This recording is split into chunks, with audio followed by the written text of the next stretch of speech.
आप बोलेंगे जीपीएस लगा है, जीपीएस से भी आपका डिस्टेंस आएगा, लेकिन जीपीएस में प्रॉब्लम आपको पता है, एरर भी होता है, लेकिन इसमें इनकोडर है, इसमें एकदम एक्यूरेट देगा कि आपका कहाँ का है फिजिकली डेटा, ठीक है, तो उसके लिए ये लगा हुआ है। इसमें आपका ये ट्रांसमीटर और रिसीवर हो गया, ठीक है, ये अनसिल्डेड एंटीना हो गया, और उसके बाद आपका जो ये दोनों को ज्वाइन किया गया है, ठीक है, ट्रांसमीटर रिसीवर को, और प्लस जो यहाँ पे आपका है एक केबल, यहाँ से आपका डेटा लॉगर, सॉरी ये कंट्रोल बॉक्स है, this is called control box, control box में है, ठीक है। फिर कंट्रोल बॉक्स को हमने यहाँ से डेटा लॉगर से कनेक्ट कर दिया है, फिर जीपीएस को हमने इससे डेटा लॉगर से कनेक्ट किया है, ओके।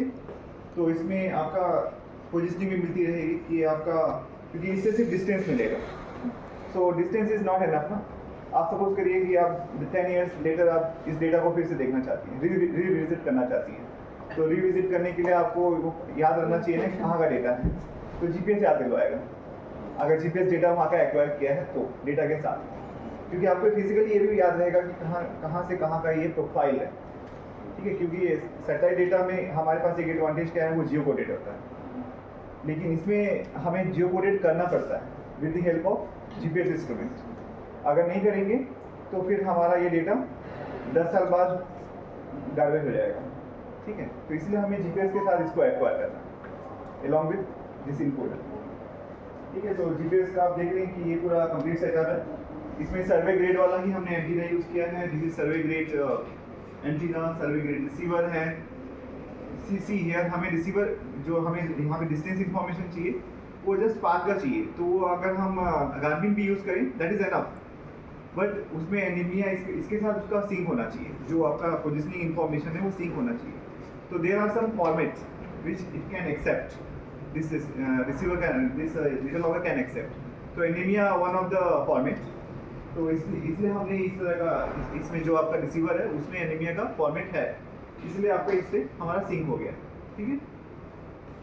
तो अब हमें क्या करना है, हमें सबसे पहले कैलिब्रेट करना है एंटीना को, तो कैलिब्रेट मीन्स इसमें जो हमने कैलिब्रेशन फाइल दिया है, ठीक है, तो इसमें आपका कि उसकी स्टेपिंग क्या होगी, डिस्टेंस क्या होगा, कौन सा एंटीना है, ठीक है, प्लस एक वर्टिकल सिग्नल भेज के वो होराइजन चेक करेगा कि यहाँ पे आपका होराइजन क्या है, प्लस आपका यहाँ पे डायलेक्ट्रिक कांस्टेंट सेट करना होता है, कुछ लोग आएंगे तो मैं दिखा सकता हूँ कि डायलेक्ट्रिक कांस्टेंट कैसे निकल गया है, फिर से करना होगा, करो फिर से ऑफ करो, ऑन करो, हाँ आ रहा है ना, हाँ ये हिलना नहीं चाहिए, हाँ। तो अब जैसे आप देख सकते हैं कि यहाँ पे सब कुछ पास हो गया है, all are green, all are green means this is okay. अब हमें कॉन्फ़िगरेशन में जाना है, कॉन्फ़िगरेशन में जाके there are many configuration file, बहुत नहीं दिख रहा होगा,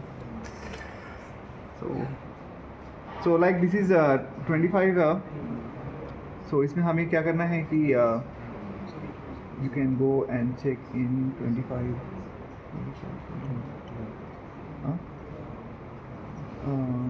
इसमें देखो TR 25 हाँ TR 100 वाले 2500 हाँ, ठीक है।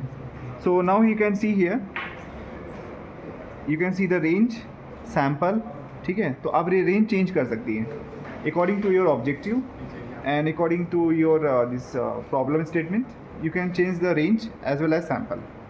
तो रेंज चेंज करेंगी तो अकॉर्डिंगली आपको सैम्पल भी चेंज करना पड़ सकता है, ठीक है।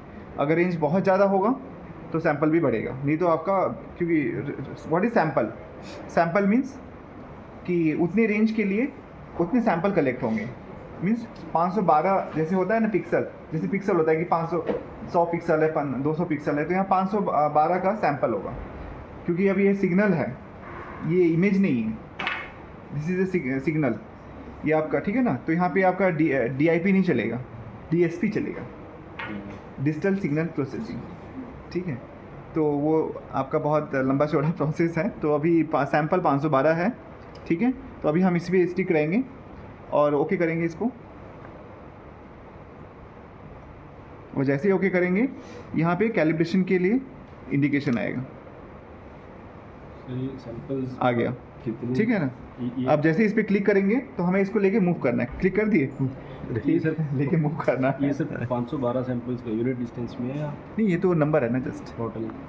मतलब एक अगर एक वीगल है, एक वीगल है, उसमें 512 सैंपल लेगा ये। तो जैसे फॉर एग्जांपल ये पूरा एक, अगर ऐसा है wiggle, this is called wiggle, one wiggle, ऐसे आपको हजारों 2000 5000 वीगल मिलेंगे इसमें, ठीक है। तो ये एक वीगल है। अब इस कंप्लीट वीगल में 512 सैंपल होंगे, जो डिजिटाइजेशन होगी 512 की होगी, ठीक है, इस तरह से। तो दिस इज कॉल्ड सैंपल। तो आप देख रहे हैं कि और आपका सिग्नल का पैटर्न ऐसे ही रहेगा। अब यहाँ से आपका क्या हुआ कि एकदम स्ट्रेट हो गया, स्ट्रेट हो गया, इसका मतलब एटीन्यूएट हो चुका है। अब वहाँ से कोई एम्पलीट्यूड नहीं आ रहा है, यहाँ सिर्फ एम्पलीट्यूड इतने जगह से आया है, इतने डेप्थ से आया है, बाकी इतने में आपका कोई एम्पलीट्यूड नहीं है, सिग्नल एटीन्यूएट हो चुका है। इसको सैंपलिंग फ्रीक्वेंसी, हाँ, सैंपलिंग फ्रीक्वेंसी सैम्पलिंग फ्रिक्वेंसी नहीं है आपका, वो है रेंज है। रेंज मीन्स कि up to what time the signal will transmit, up to what depth. तो टाइम है basically, it is a time, total time के लिए सिग्नल आपका उतने नीचे जाएगा, डेप्थ में जाएगा। तो अगर कम सैंपल होगा, कम रेंज होगा तो शैलोअर डेप्थ जाएगा, ज़्यादा रेंज होगा तो हायर डेप्थ जाएगा। अब वो कैसे डिटरमाइन करना है, वो हमें ऐसे डिटरमाइन करना है कि हमें ऐसे रफली एक रेंज पे चला देना है और हमें देखना है कि कहाँ पे जाके एटीन्यूएट हो रहा है वेव, जो है, जो आपका एनर्जी कहाँ पे एटीन्यूएट हो रहा है, तो हमें फिर वो रेंज फिक्स करना है। फॉर एग्जांपल आप अगर इसमें देखेंगे तो can you cancel back to settle इसमें। तो अगर जैसे इसमें देखेंगे, रेंज पे क्लिक करो, हाँ, इसमें देखिए आपका 40,960 रेंज है। अभी जो रेंज हमने रखा है वो है 600, 40,000 तक रख सकते हैं। 40,000 means it can go up to maybe 500 metre depth, लेकिन वो जाएगा नहीं, क्योंकि आपका, हाँ, क्योंकि हमारा जो अर्थ है वो है, अर्थ क्या है हमारा अर्थ है low pass filter. Do you understand low high pass filter and low pass filter? Low frequency को अलाउ करता है, हाई फ्रीक्वेंसी को रोकता है ना। हमारा अर्थ लो पास फिल्टर है। यही फिनोमेना की वजह से आपका ये ज़्यादा डीपर नहीं जा पाता है, ठीक है। इसीलिए अभी जैसे ये है तो ये थोड़ा डीपर जा रहा है, लेकिन अगर हाई फ्रिक्वेंसी होता वो डीपर नहीं जाएगा, वो बहुत शैलो जाएगा, ठीक है। तो हम लोग वो भी दिखा सकते थे, लेकिन इसमें क्या है, आपको अच्छा फील आ रहा है, आप फोटोग्राफी कर सकते हैं, एक यहाँ पे ग्रुप फोटोग्राफी भी ले सकते हैं कि आपने ऐसा सिस्टम भी देखा जो कि कहीं पे भी यूज़ होता है, starting from glacier to land mining, कहीं पे भी आप इसको यूज़ कर सकते हैं, किसी पर्पज़ के लिए यूज़ कर सकते हैं, ठीक है। तो I think, I hope this is enough. क्या चला के भी दिखाना है?